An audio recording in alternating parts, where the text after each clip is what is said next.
Hola, ¿qué tal? Buenas noches a todos. Les saludamos hoy, miércoles 25 de mayo, nuevamente en un programa más de Masterclass. En esta ocasión les saludamos desde la ciudad de Zacatecas. Haremos un enlace con nuestro ponente el día de hoy, a quien agradecemos su presencia, y en unos minutos más nos va a permitir presentarlo. Por lo pronto les recuerdo que Medical Legal Center les da la bienvenida a estos programas de educación médica continua que transmitimos los lunes en Teoría del Caso, miércoles de Masterclass, y de lunes a viernes también un programa muy interesante para todos los residentes que están en formación. Los lunes tenemos dos programas, que es anestesiología y otorrinolaringología, martes de ginecología y pediatría, hoy miércoles medicina interna o de urgencias, jueves tenemos oftalmología y ortopedia, y viernes cerramos con cirugía general. Les recuerdo que si tienen algún residente que conozcan, lo inviten a unirse a esta gran comunidad, o que participen también como ponentes. De la misma forma, les recordamos que pueden seguirnos en redes sociales a través de Instagram, Facebook, atención.mlc@gmail.com. Atención lo escribimos sin acento, @gmail.com, y con todo gusto estaremos en comunicación con ustedes para sus sugerencias, comentarios, o que nos puedan referir con algún ponente que maneje algún tema interesante.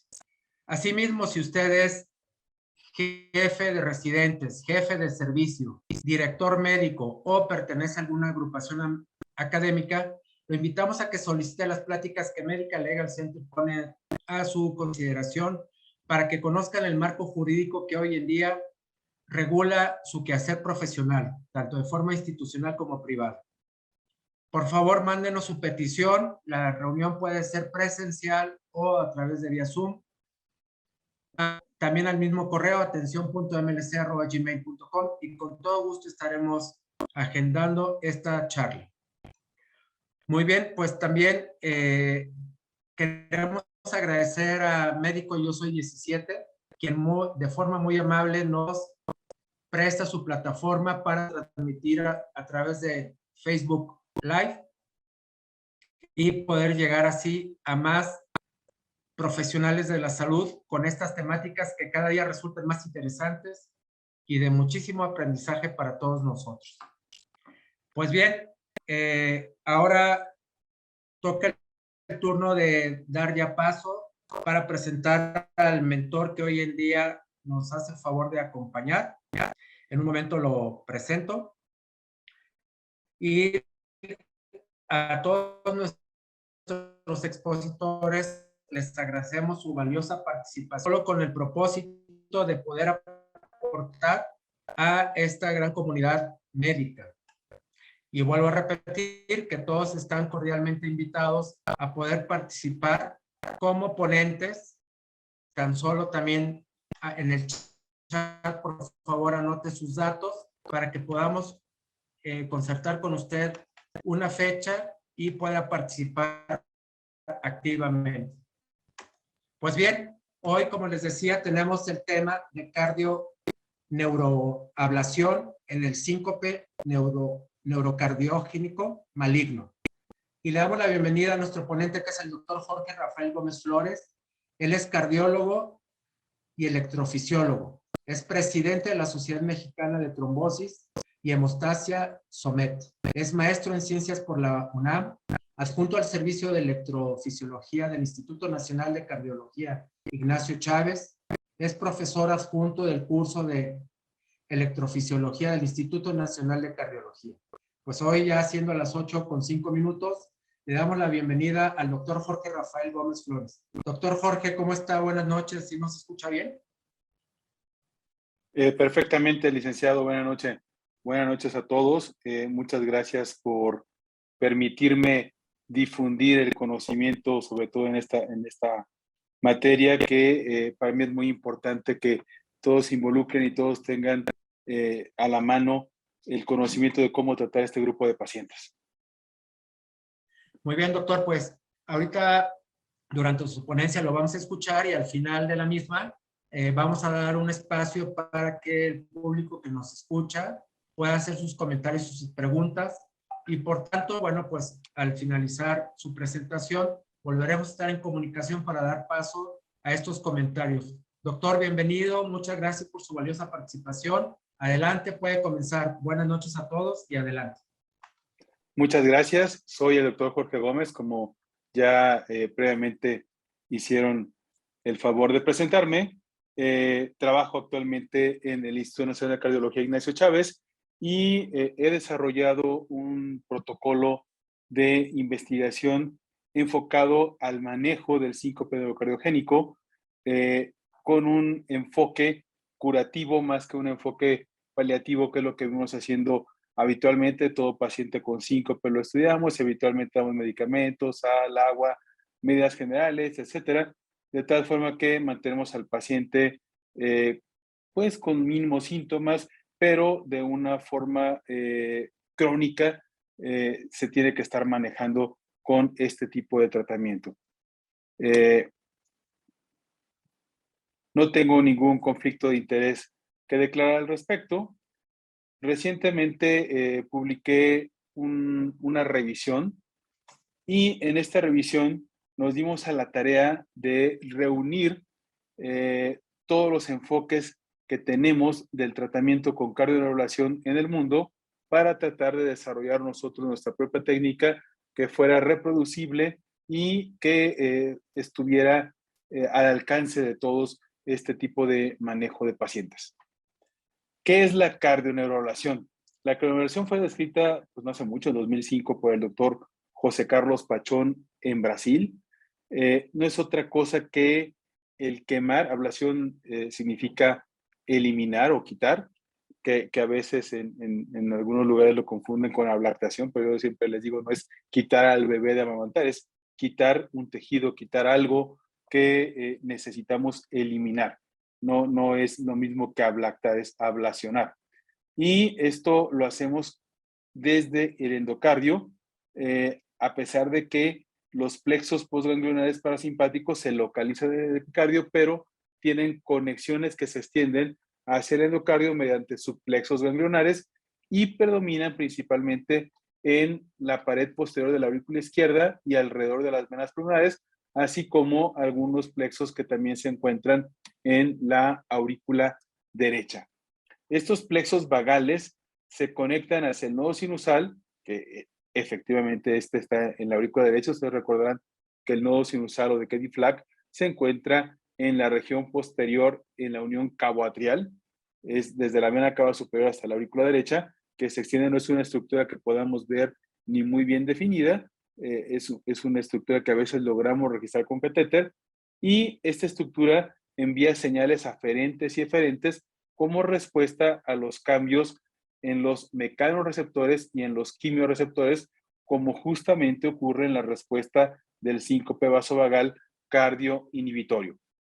¿Por qué digo que ocurre en esta respuesta? Porque hay cambios en la presión que activan los mecanorreceptores que se localizan principalmente a nivel de las carótidas, y quimiorreceptores, que no es otra cosa que la liberación de adrenalina y de acetilcolina. La teoría periférica del barorreflejo consiste en el secuestro venoso durante el ortostatismo, es decir, se acumula más sangre en las piernas al estar de pie. Esto hace que disminuya el retorno venoso y el gasto cardíaco, y la disminución de la presión en los vasos sanguíneos va a estimular a los barorreceptores que, como ya les dije, se encuentran a nivel del seno carotídeo, y estos barorreceptores van a enviar el estímulo a través de las vías aferentes hacia el centro cardíaco. Las fibras simpáticas eferentes van a aumentar la actividad del nodo sinusal y del nodo auriculoventricular, pero a veces esta actividad aumenta de una forma parcial, es decir, se agota la reserva adrenérgica, y entonces este aumento que ocurre como mecanismo de defensa no se mantiene, y esto puede ocasionar ese momento del síncope, pero la actividad vigorosa va a activar también los mecanorreceptores y va a estimular el centro cardioinhibitorio por las fibras aferentes, de tal forma que la abolición del sistema simpático y la activación a su vez de las fibras parasimpáticas eferentes van a culminar en el síncope mediado por el corazón. Es decir, no es suficiente que tengamos una descarga de adrenalina porque está abolida por una sobreactividad vagal activada por estos mecanorreceptores y entonces puede ocurrir una bradicardia severa o una pausa sinusal importante que culmina en este síncope cardioinhibitorio. Si alguien tuviera algún comentario, lo puede enviar al chat. Si tuviera alguna duda en el transcurso de la plática, con toda confianza lo pueden hacer para yo en ese momento tratar de despejarlo, y si no, al final de la plática podemos abundar un poquito más en esto que pudiera no quedar tan claro de pronto para todos ustedes. Aquí ven la otra teoría, que es la teoría del síncope reflejo a nivel central, donde si el flujo cerebral disminuye, es decir, hay una caída de la presión arterial, y esta caída de la presión arterial hace que tengamos una menor presión arterial cerebral, hay un menor flujo cerebral, y la respuesta a esta disminución del flujo cerebral disminuido es que haya vasodilatación de las arteriolas. Y a su vez hay una vasoconstricción cerebral paradójica tratando de defender al sistema nervioso central con esta vasoconstricción cerebral, pero esta vasoconstricción cerebral paradójica va a disminuir aún más el flujo sanguíneo, no es la respuesta esperada, es una respuesta exagerada a la que está ocurriendo, y entonces va a ocurrir el síncope porque no está llegando la suficiente perfusión a nivel cerebral. Y el mecanismo de defensa en ese momento es el síncope, de tal forma que el paciente, al estar en posición supina, obviamente va a mejorar la perfusión cerebral, mientras que estando de pie, esto no es suficiente. Por eso el síncope aquí lo consideramos también un mecanismo de defensa. Y aquí también participa el sistema simpatoadrenal, como pueden ver en la figura. Aquí tenemos la inhibición de este sistema simpático, y se incrementa la epinefrina, lo cual genera de forma paradójica esta inhibición simpática, incrementando también la angiotensina 2, y esto reinicia el varoreflejo cardíaco justo en el área postrema cerebral. Aquí es un poquito complejo porque existen varios mecanismos que son paradójicos, pero explicado un poquito más claro, no es otra cosa que la respuesta exagerada a que tenemos nosotros una inicial activación simpática. Esta activación simpática a su vez desencadena mayor activación vagal que frena la activación simpática, y entonces tenemos una respuesta vagal exagerada que culmina en el síncope. Y durante este proceso vamos a tener estos cambios en el flujo sanguíneo cerebral. Volviendo al objetivo de cómo tratar esto para que no ocurran estas respuestas exageradas, porque además son pacientes que permanentemente permanecen en bradicardia, permanentemente tienen síntomas relacionados a bajo gasto, se marean, tienen presíncope, les afecta la calidad de vida. No es algo que ocurre ocasionalmente, sino que independientemente de que el síncope no es todos los días sí tienen síntomas.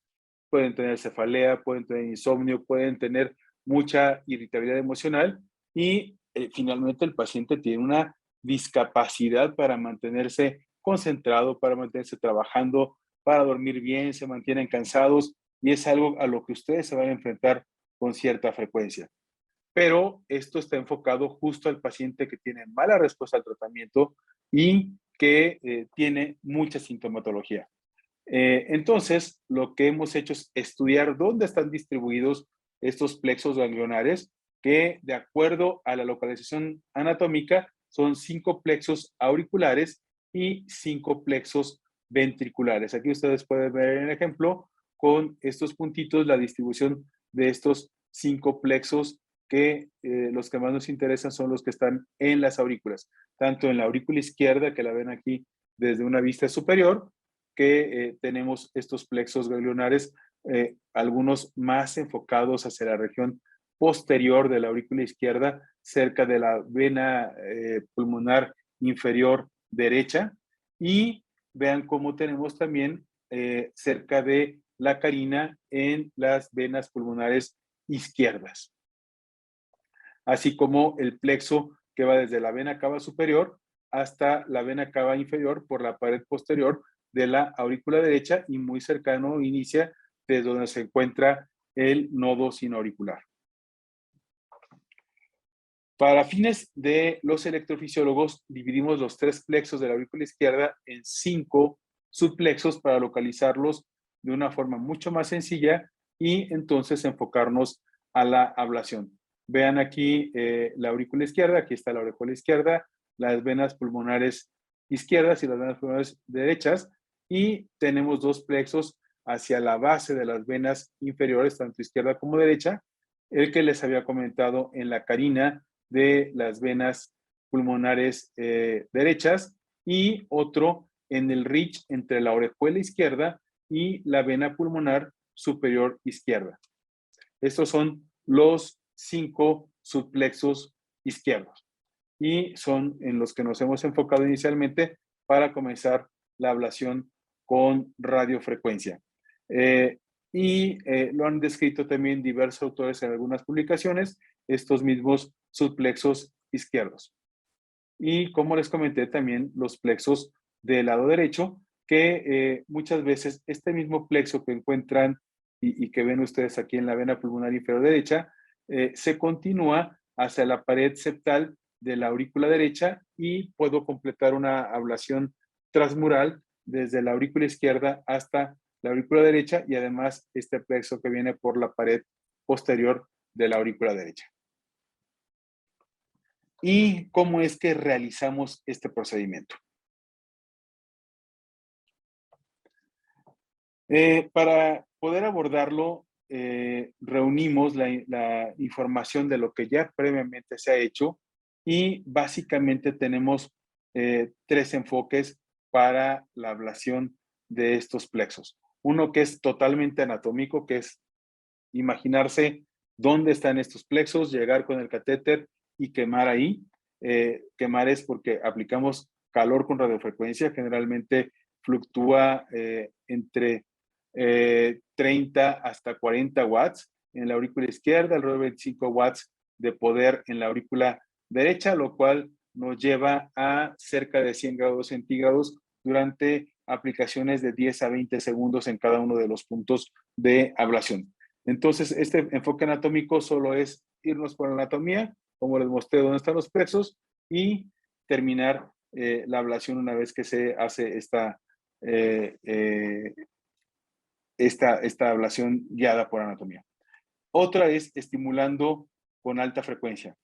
Una estimulación con alta frecuencia es aquella donde utilizamos neuroestimuladores, que son corrientes continuas de pulsos de 5 milisegundos de ancho, con 10 a 20 volts a 20 Hz, y con esto estimulamos los plexos vagales y vemos una respuesta vagal a esta estimulación. Comenzamos la ablación y una vez que se deja de obtener la respuesta vagal a esta estimulación, consideramos que ya se completó la ablación de estos plexos, es decir, ya quedó eliminada la conexión de estas conexiones neuronales con los plexos en el endocardio.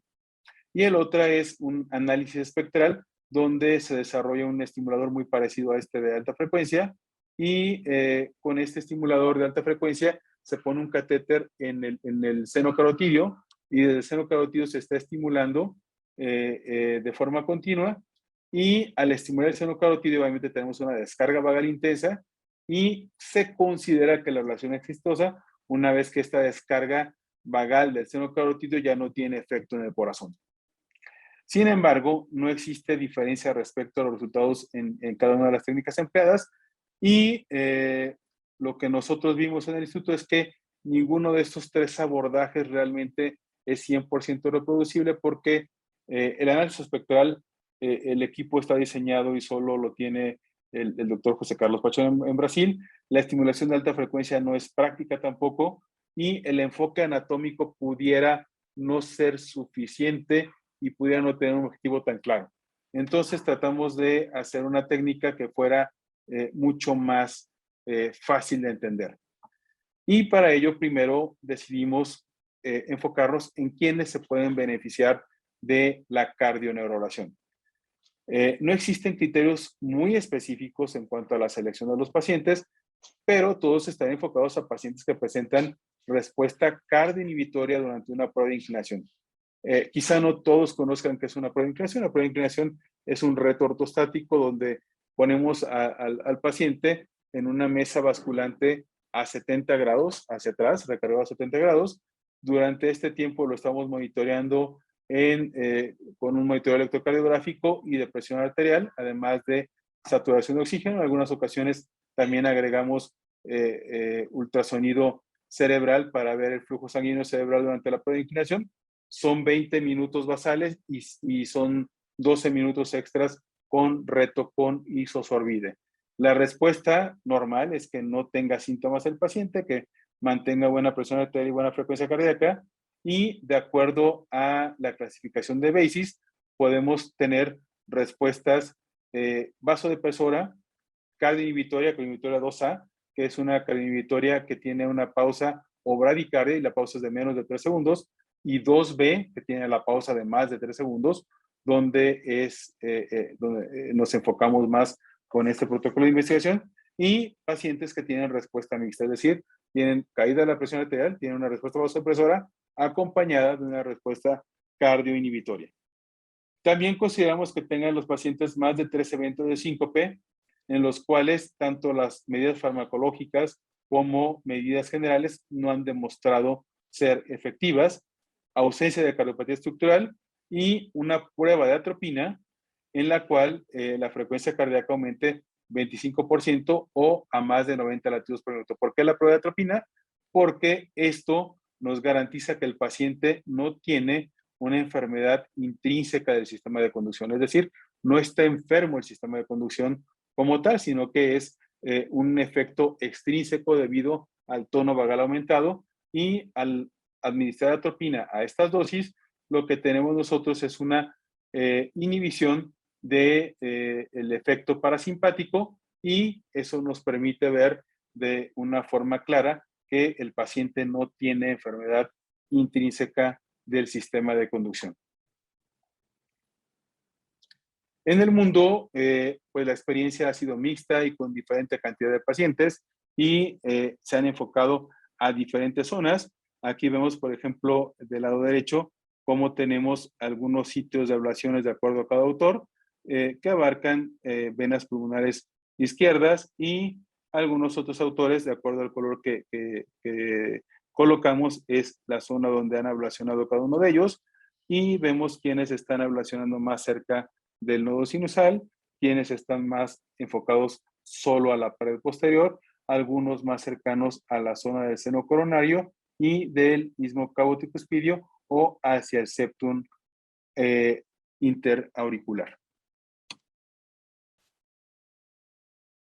Y aquí podemos ver en este concentrado de los estudios publicados cómo ha sido el reclutamiento de pacientes. Hay quienes han tenido solo 2 pacientes y hay autores que han tenido más de 100 pacientes que han sometido a cardioneurolación. Sin embargo, ese autor que tiene más de 115 pacientes, su selección ha sido muy heterogénea, incluyendo pacientes con síncope vasovagal, de tal forma que los resultados no han sido consistentes, y el resto de autores tienen pocos casos reportados. El objetivo nuestro fue demostrar la eficacia y la seguridad de la cardioneurolación con catéter por radiofrecuencia guiada por sistema CARTO. El sistema CARTO es un sistema de navegación electroanatómica que ya lo verán un poquito más adelante lo que nos permite hacer.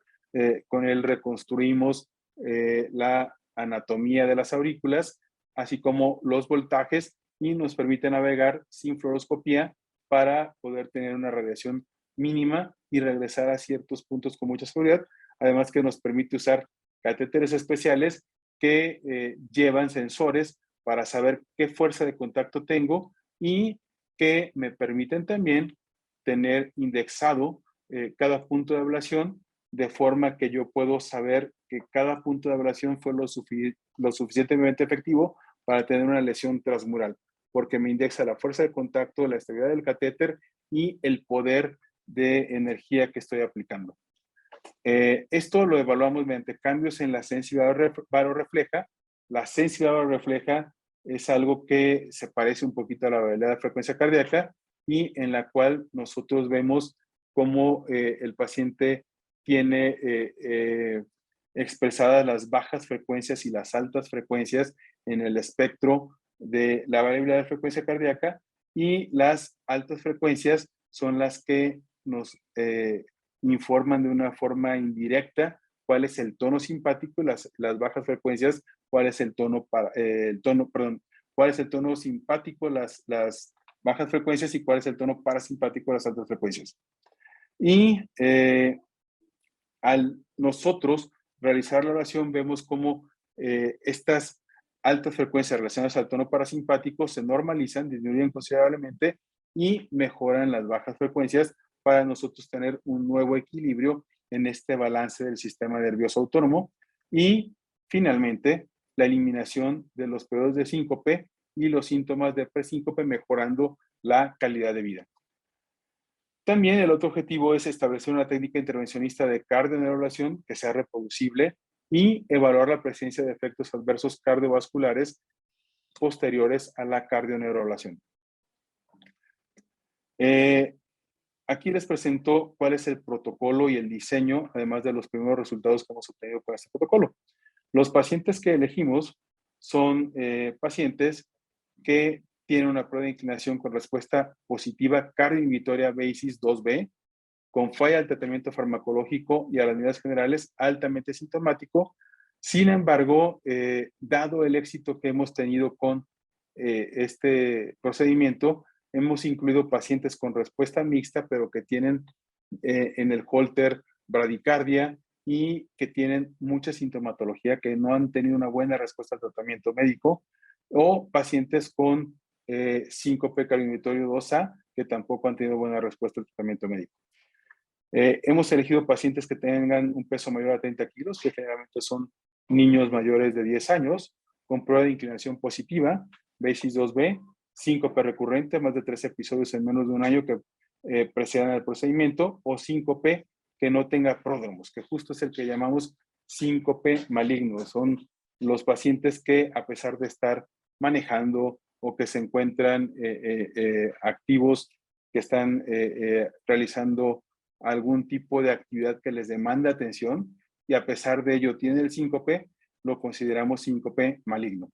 Y este tipo de pacientes llega a tener accidentes, se llega a fracturar la cara, y son situaciones muy aparatosas y muy discapacitantes. Además de fracaso de tratamientos convencionales y que el paciente acepte firmar el consentimiento. De los pacientes que hemos incluido, el 41% han sido hombres y el 29%, perdón, esta es la edad. En los hombres ha sido de 41 años y en las mujeres de 29. El caso número 1, no los quiero asustar, pero es médico, 26 años de edad. Trataba ella de comenzar su residencia, sin embargo, lo discapacitante de la disautonomía no le permitía mantenerse haciendo guardias. Tenía síncope y síntomas de disautonomía de los 17 años de edad, y desde hacía 3 años los síncopes habían aumentado en frecuencia. Se realizó la prueba de inclinación, fue positiva para síncope reflejo con respuesta cardioinhibitoria 2A, con pausa de 3 segundos, y en el último año se ha incrementado la frecuencia de los síncopes con un promedio de hasta 5 síncopes por semana, es decir, casi todos los días tenía síncope. Le inicié tratamiento con midodrina. Midodrina es el fármaco que, digamos, es el estándar de referencia para la respuesta al tratamiento en el síncope neurocardiogénico. No lo tenemos en México, en estos casos lo tenemos que importar para que el paciente lo pueda tomar. No tuvo mejoría al tratamiento con midodrine, y en el estudio Holter documentamos pausas espontáneas de 2.8 segundos y frecuencia cardíaca promedio de 45 latidos por minuto.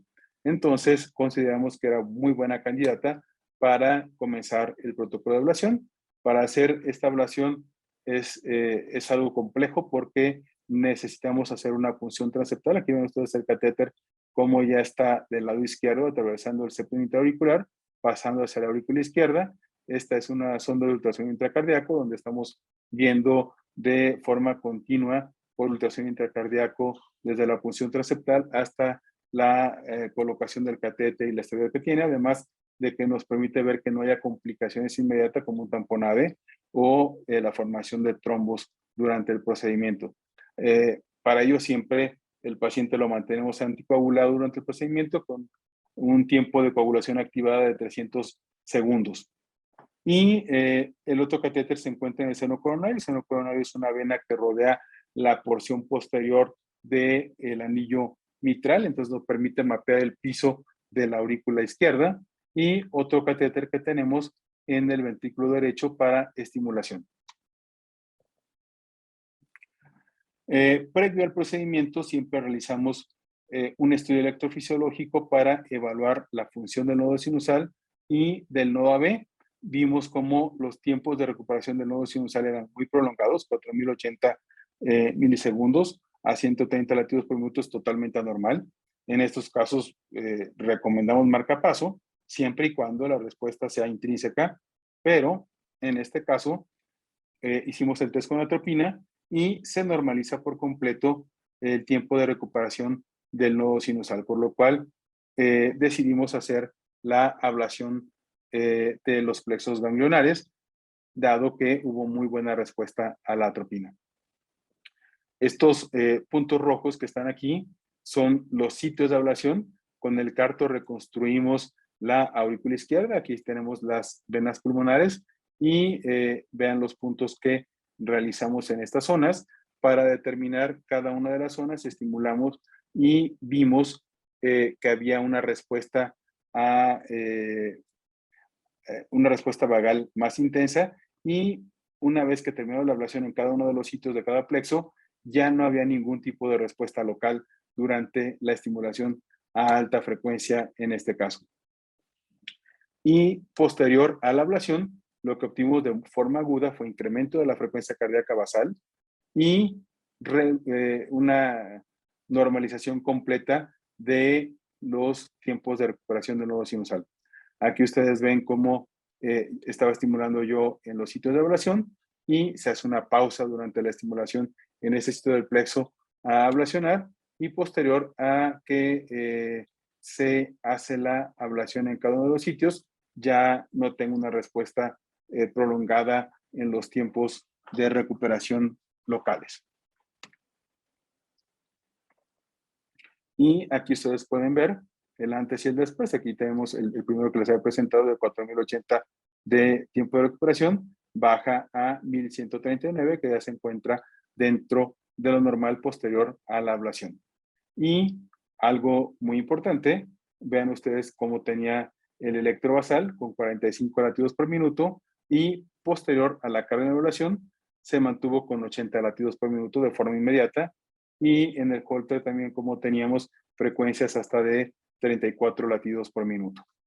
La paciente es a la que más seguimiento le hemos dado y solo tuvo un síncope en 2 años después de tener hasta 5 síncopes por semana, y se encuentra ahora sin síntomas habituales y ha regresado a su actividad profesional de una forma adecuada.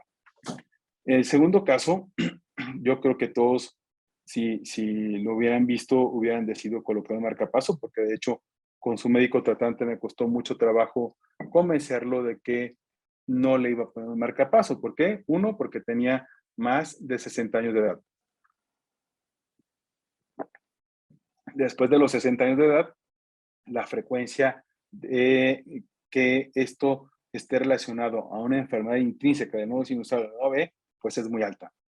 Y la segunda es porque es operador del sistema Metro y tenía mareo y fatiga desde hace 5 años, 2 síncopes, y el último fue un síncope maligno con traumatismo facial. No tuvo pródromos, estaba él activo y presentó el síncope. La prueba de inclinación fue positiva para síncope con una respuesta cardioinhibitoria 2B, y justamente lo enviaron para un implante de marcapaso doble cámara. Sin embargo, después de convencer a su tratante, pues lo sometí a la cardioevaluación, realicé los puntos que les había mostrado previamente con el sistema Carto, tanto en la aurícula derecha, ustedes ven aquí cómo esto es la pared posterior de la aurícula derecha, y acá está la aurícula izquierda y hacia el seno coronario. Aquí tenemos la imagen de los plexos que ablacioné nuevamente desde otras proyecciones que lo pueden apreciar, y el paciente le coloqué un Reveal, que es un monitor implantable, que ya se lo quitamos, ya lleva 2 años de seguimiento, no volvió a tener ningún síncope, su frecuencia cardíaca se normalizó y el paciente se encuentra completamente asintomático después de estos 2 años de seguimiento sin necesidad de haber colocado un marcapasos. Y como les decía, también los iba a asustar nuevamente porque este caso número 3 es otro médico, 28 de edad, se encontraba haciendo su residencia en ginecología, tenía antecedente de síncope desde los 12 años de edad, con pródromos, con una frecuencia de síncopes de una vez al mes. Sin embargo, una vez que inició la residencia, se incrementó el número de eventos hasta en una ocasión llegar a tener 5 eventos de síncope en un solo día, cosa que era una exageración y ya estaba perdiendo él, pues no solo la residencia, sino ya había perdido toda calidad de vida. Su prueba de inclinación fue positiva para respuesta mixta. Yo esperaba que en la prueba de inclinación tuviera una respuesta cardiomitórica severa porque tenía bradicardia, él manejaba 50 latidos por minuto en promedio. Inicié tratamiento médico, no respondió al tratamiento médico. Al ser totalmente inefectivo el tratamiento, primero fue con betabloqueadores, midodrine, todas las medidas generales, sin mejoría. Y lo llevé a cardioneurulación. Ven ustedes aquí las imágenes del Holter, como el promedio era 50, pero llegaba a tener frecuencias de 30. Y previo a la cardioneurulación tenía igual 50 latidos por minuto. Inmediatamente después de la cardioneurulación tenía ya 84 latidos por minuto. Aquí logré tener un catéter de mapeo de alta densidad que no pude por costos tener en los casos previos, y el tener un catéter de mapeo de alta densidad me permitió identificar perfectamente los potenciales relacionados a cada uno de los plexos ganglionares y agregar la identificación de potenciales como otro punto objetivo a tratar y eliminar durante la cardioneurulación. Aquí en colores ustedes ven la aurícula izquierda, el color rosa que ven aquí es tejido sano, y el color que ven rojo es tejido que no tiene actividad eléctrica.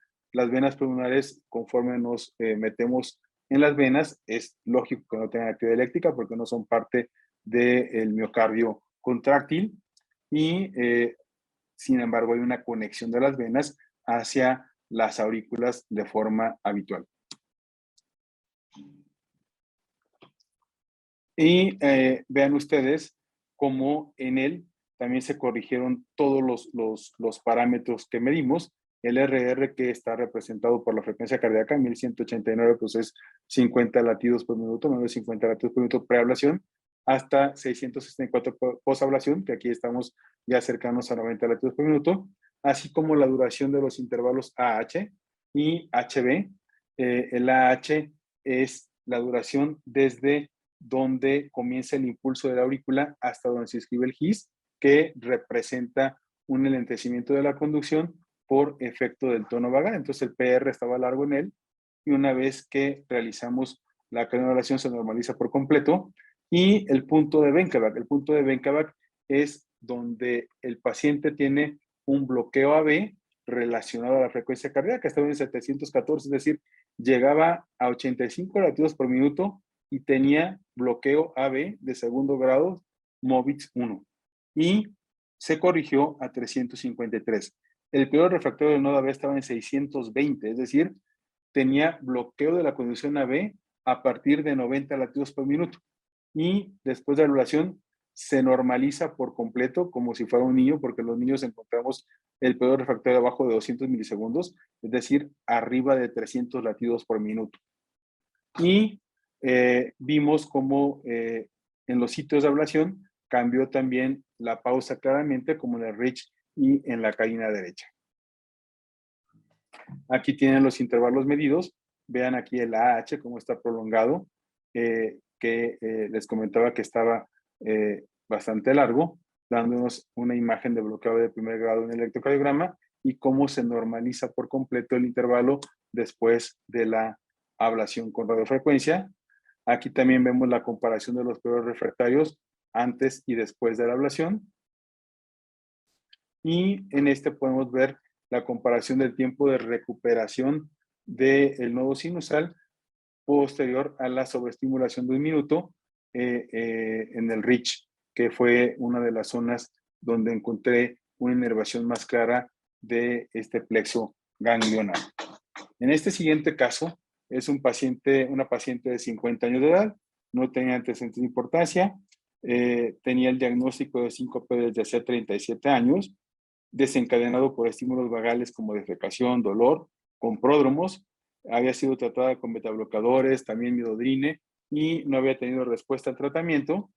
El Holter no tenía arritmias o pausas significativas y la frecuencia cardíaca promedio era de 54 latidos por minuto, no había ninguna alteración en el ecocardiograma, pero en la prueba de inclinación sí tenía pausas de hasta 7 segundos después del reto farmacológico. Ven ustedes aquí el electrocardiograma de la prueba de inclinación. Aquí va un latido, otro latido, otro latido, y luego esta gran pausa de 7 segundos de duración. Habitualmente, y lo que recomiendan las guías es este grupo de pacientes con pausas de más de 10 segundos, hay que ponerles un marcapaso. Pero consideré que podría tratarla con la cardioneurulación.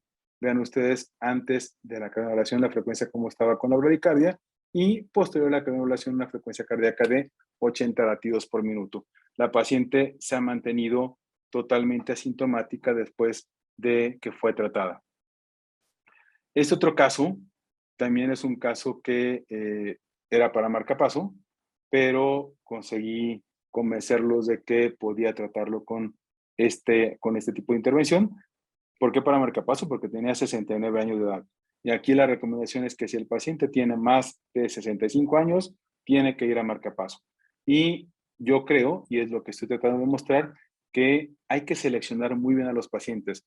No todo paciente lee las guías médicas, hay que ser muy, muy cuidadosos de que realmente sea un paciente que sí por la edad tiene una disfunción o que independientemente de la edad no tiene ningún tipo de disfunción y lo que tiene es vagotonía.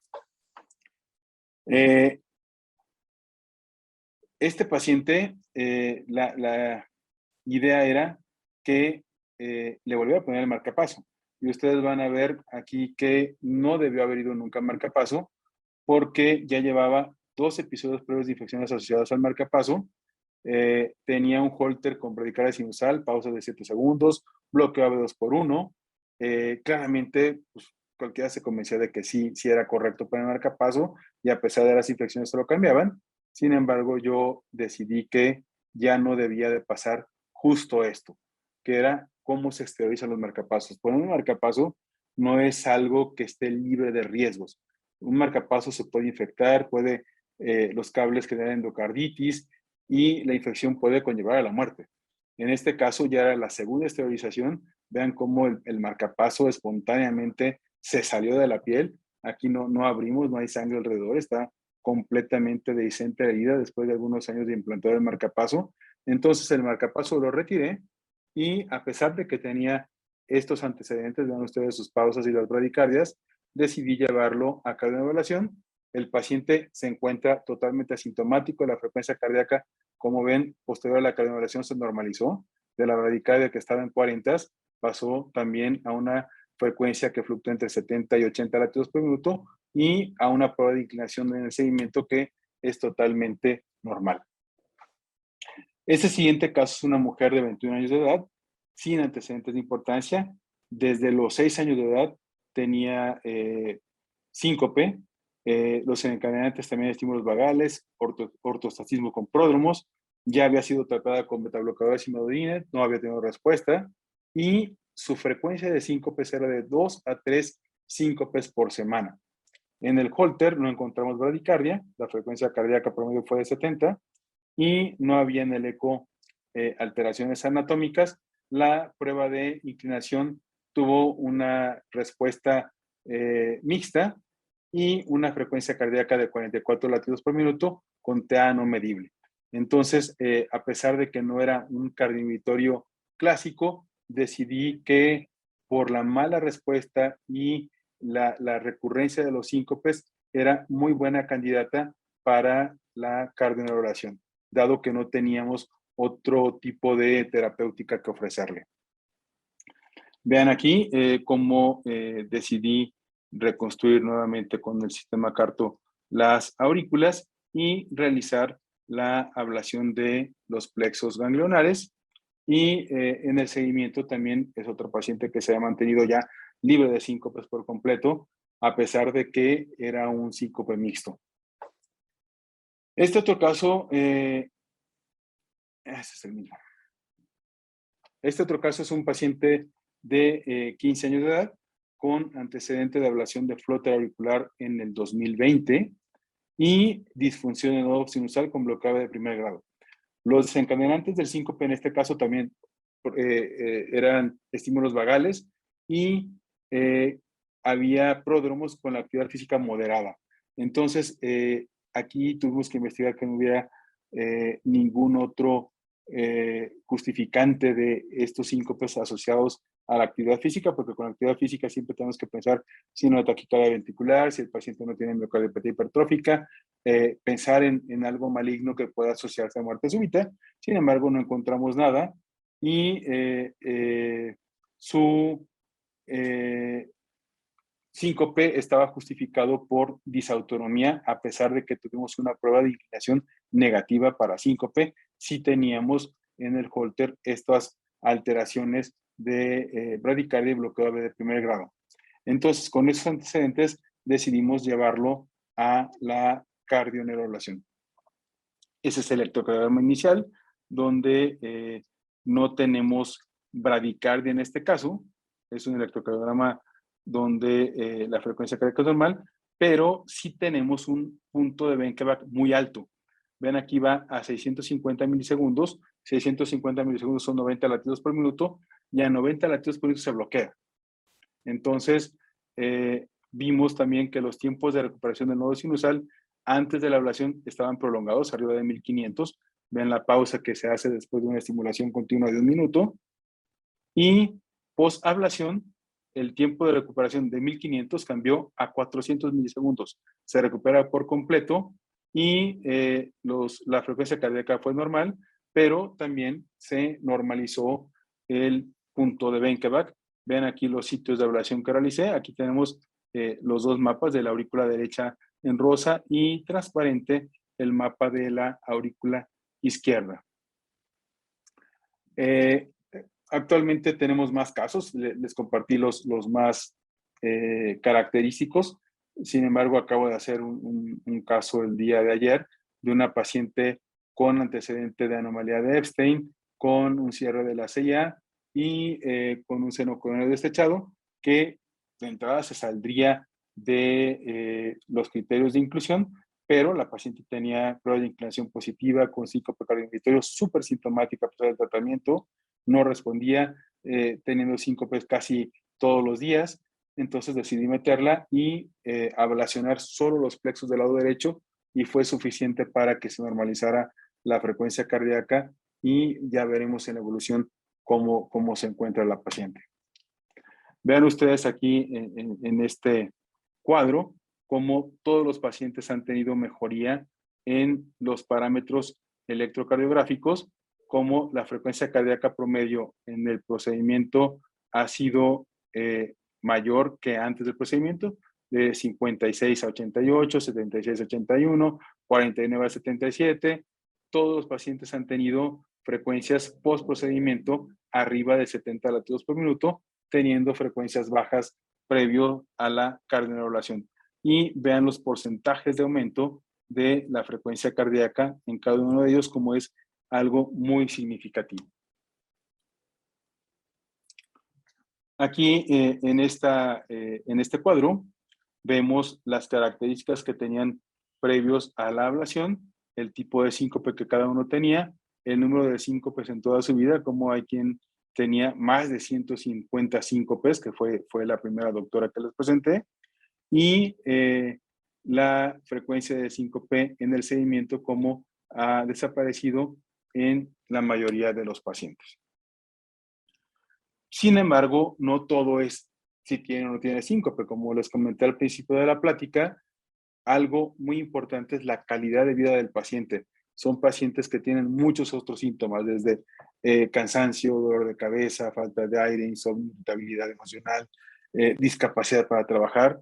Y aquí ustedes pueden ver cómo ha mejorado la calidad de vida en todos ellos. A mayor número en este cuestionario adaptado de calidad de vida para síncope neurocardiogénico, es el cuestionario SF36, es mejor. Y hay quienes han pasado de 0, o sea, nada en el rol físico de calidad de vida, a 100.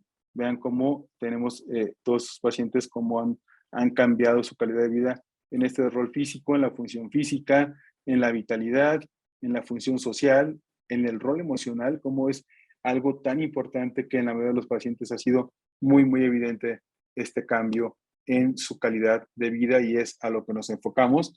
Y aquí ustedes pueden ver nuevamente cómo tenemos un cambio agudo de la frecuencia cardíaca posterior a la cardioanulación.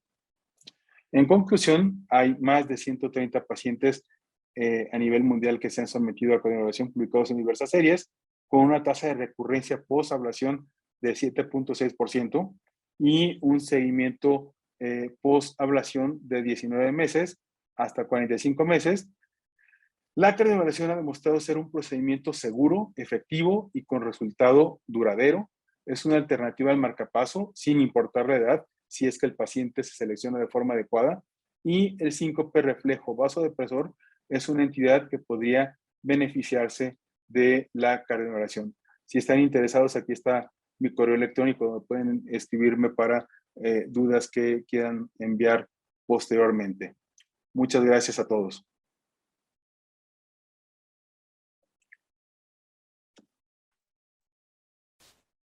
Doctor Jorge, muchas gracias nuevamente. Buenas noches otra vez. Pues sin lugar a dudas que los padecimientos cardíacos cada día nos llevan a mayor número de casos referidos de forma directa o indirecta. Y por supuesto que también la ciencia va avanzando. Anteriormente yo recuerdo que solamente hablábamos de este tipo de trastornos y la solución era el marcapasos. Pero hoy en día, bueno, pues hay técnicas como la que usted nos acaba de hablar, que es la ablación, para poder dar paso y mejorar la calidad de vida del paciente, que sin lugar a dudas, pues también tiene un reto educativo en los cambios de hábitos, en las nuevas formas con las que tiene que enfrentarse a su vida cotidiana, pero que lo incluye nuevamente, como nos expresó en los casos que usted reportó, nuevamente a su vida social, familiar, laboral. Entonces, bueno, ¿algún comentario adicional o damos paso a los comentarios y preguntas de la audiencia? De hecho, en el chat hay varias preguntas y varios comentarios.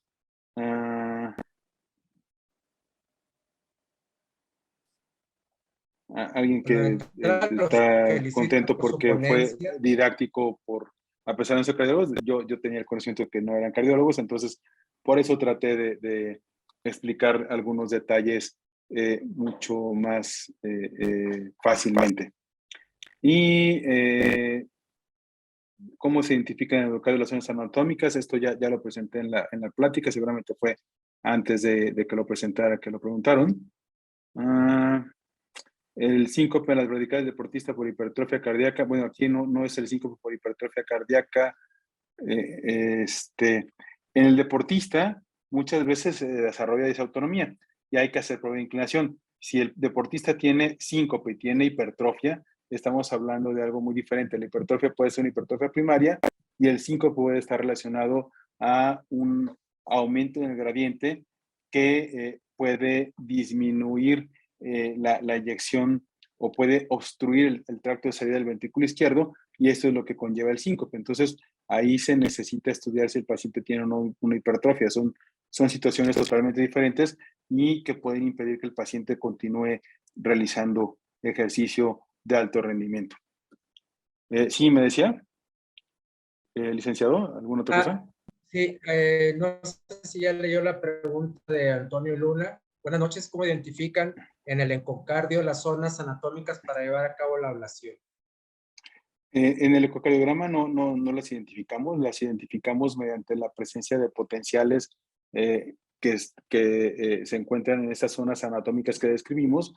Son potenciales finos que preceden al registro del electrograma intracavitario de la aurícula, y mediante la estimulación local confirmamos que también son sitios donde hay una respuesta exagerada a la estimulación de alta frecuencia para identificar estas zonas de ablación. Y una vez que realizamos la ablación en el sitio, comprobamos que ya no hay esta estimulación, ya no hay esta respuesta vagal, y ya no hay captura local. Esos son los dos criterios que tomamos en cuenta para la ablación con radiofrecuencia de cada uno de los sitios. Ok. Carlos Luis Kim, a quien saludamos, nos dice, ¿en qué estudios se seleccionan los pacientes que requieren este procedimiento? Básicamente, el paciente se selecciona mediante la prueba de inclinación. Vemos que en la prueba de inclinación tiene un síncope cardioinhibitorio, pero también es muy útil hacer un Holter, donde vemos que en el Holter tiene bradicardias o pausas espontáneas, y que en la prueba de esfuerzo el paciente no tiene falta de capacidad para incrementar la frecuencia cardíaca del ejercicio. El hecho de que sí tenga una buena respuesta cronotrópica en la prueba de esfuerzo significa que el paciente tiene una vagotonía. Los pacientes que tienen enfermedad intrínseca de nodo sinusal no responden al incremento de la frecuencia cardíaca con el esfuerzo, se mantiene la frecuencia plana. Y los pacientes que tienen bradicardia, pero que sí responden a la frecuencia cardíaca al esfuerzo, son pacientes que tienen bradicardia por vagotonía. Y también hacemos ecocardiograma para determinar que el paciente no tiene ninguna cardiopatía que esté relacionada con el síncope.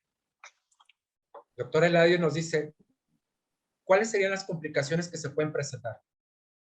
Las complicaciones son las relacionadas a cualquier intervención del corazón. La complicación más grave es que pueda haber un tamponade, porque estamos aplicando radiofrecuencia en la zona de las venas pulmonares, en la pared de la aurícula izquierda. Afortunadamente no hemos tenido ninguna complicación de esto. Tenemos la tecnología suficiente como para evaluar cuánta fuerza de contacto tenemos con el catéter y no perforar la aurícula izquierda. Y otras complicaciones mucho más frecuentes pues son hematoma en la zona de las punciones a nivel inguinal, pero es una complicación menor. Las complicaciones mayores no las hemos presentado. También hay complicaciones relacionadas a la presencia de catéteres en la aurícula izquierda, que se pueden formar trombos, pero mantenemos al paciente anticoagulado durante la intervención. Con esto evitamos la presencia de trombos. Otra pregunta que nos hacen es, ¿cuál es el costo de este tipo de procedimiento? El costo es un costo similar al que se realiza, al que se estima en la realización de una fibrilación auricular. Cuando hacemos ablación de la fibrilación auricular requerimos exactamente el mismo tipo de material, y obviamente dependerá del tipo de hospital, porque hay hospitales que cobran sobrecostos, pero el promedio de un procedimiento que requiere sistema CARTO y esos catéteres especiales ronda los 500,000 pesos. Muy bien. También nos pregunta Solán Guerrero, ¿la edad mínima en caso de niños para realizar la cardiación?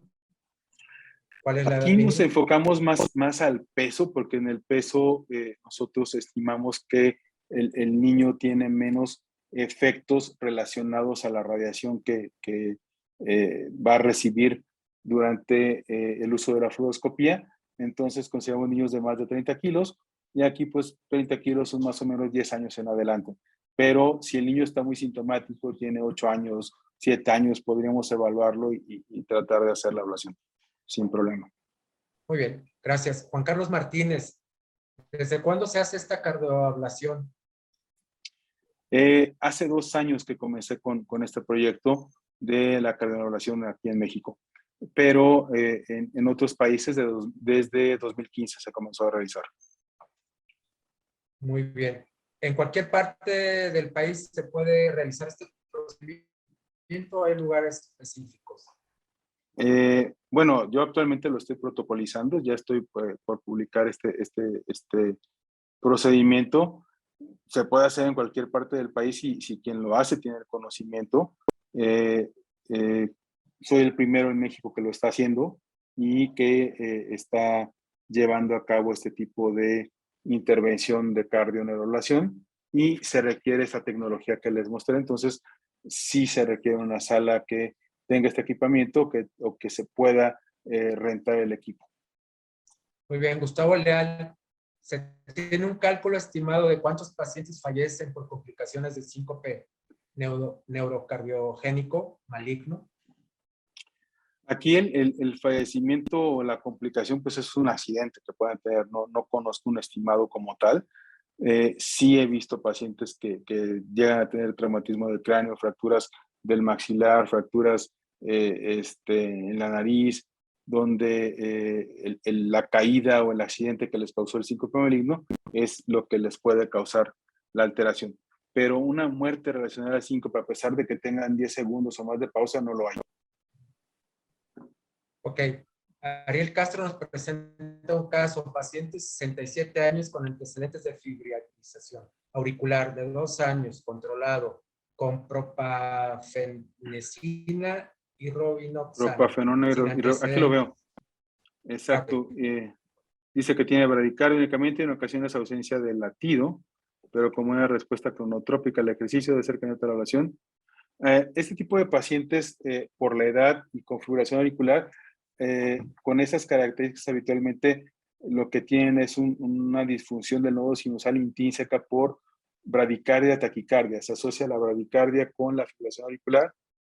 En ocasiones, el hecho de realizar la ablación de la fibrilación auricular, como está también enfocada a las venas pulmonares, y hacemos aislamiento de las venas pulmonares, también nos llevamos los plexos ganglionares y puede cambiar la bradicardia, normalizarse la frecuencia cardíaca y además eliminar la fibrilación auricular. Aquí lo que se recomienda es evaluar si el paciente es candidato a ablación de fibrilación auricular. Aquí, si el paciente tiene un volumen indexado de la aurícula izquierda normal, es probable que sí sea buen candidato que se realice la ablación de la fibrilación auricular y eso resuelve el resto del problema. Muy bien, doctor, pues al parecer son todos los comentarios que tenemos hasta el momento. Lo demás son felicitaciones por su excelente ponencia, agradecen su presentación y yo lo invito a que nos dé su conclusión o mensaje final a toda la audiencia que hoy nos hace favor de estar en contacto con usted. Pues les agradezco a ustedes que hayan tenido el honor de acompañarme en esta presentación. Aquí finalmente es la importancia de hacer investigación en el campo médico, en el campo clínico. Creo que en México tenemos la capacidad de ser innovadores, de hacer cosas nuevas, de proponer y de tener presencia a nivel mundial. Somos un grupo médico que tiene muchas características y un buen nivel académico, y eso es lo que tenemos que reflejar ante la sociedad, que somos médicos de alta calidad en el país. Creo que eso es algo que debemos demostrar y que debemos de transmitir. Finalmente, lo que les pido para tener este tipo de investigaciones es, si tienen pacientes, los pueden referir, les dejé mi correo electrónico, y en el Instituto Nacional de Cardiología, si son pacientes que no tienen ningún tipo de seguridad, se les atiende sin ningún costo. Pueden recibir este tratamiento sin costo alguno. Muchas gracias a todos. Doctor Jorge Gómez, nuevamente muy agradecidos. Realmente lo que usted dice es muy importante. Hoy, sin duda alguna, son tiempos en que toda la comunidad médica debe hacer valer sus derechos y no solamente hacerlos valer a través de una manifestación, de una pancarta, sino a través de el gran conocimiento y expertise que existe en la medicina mexicana, y que, como usted dice, quizás haya que centrarnos en algunas tareas como es la investigación que usted ha estado realizando y que próximamente pues estará dando frutos ya con publicaciones, con protocolos, con guías seguramente que estarán circulando más adelante en todo el país para que más médicos cardiólogos, más médicos internistas puedan seguir este camino que usted ya avanzó y que sin lugar a duda está dando un paso importante en la cardiología en México y afortunadamente gestada por un doctor mexicano que es usted. Pues muchas gracias, nuevamente lo felicitamos por su trabajo de investigación, por ponerlo ya en evidencia científica, ¿verdad? Y que está dando resultados afortunadamente para estos pacientes. Nuevamente muchas gracias y estamos a sus órdenes y con el gusto de más adelante cuando tenga su protocolo, su guía, volverlo a invitar para que nos haga partícipes de su publicación. Muchas gracias. Hasta luego. Buenas noches a todos. Agradecemos a todos nuevamente su valiosa participación y les recordamos que este programa estará en nuestro canal de YouTube. Tan solo tiene que teclear Medical Legal Center y en un par de horas estará el programa por si quiere repetir alguna de las temáticas o quiere compartirlo con todo gusto. Y les recordamos que los lunes los esperamos en Teoría del Caso y los miércoles en Masterclass. Muchas gracias a todos por su valiosa participación. Descansen, que tengan buena noche. Un saludo cordial para todos. Hasta pronto.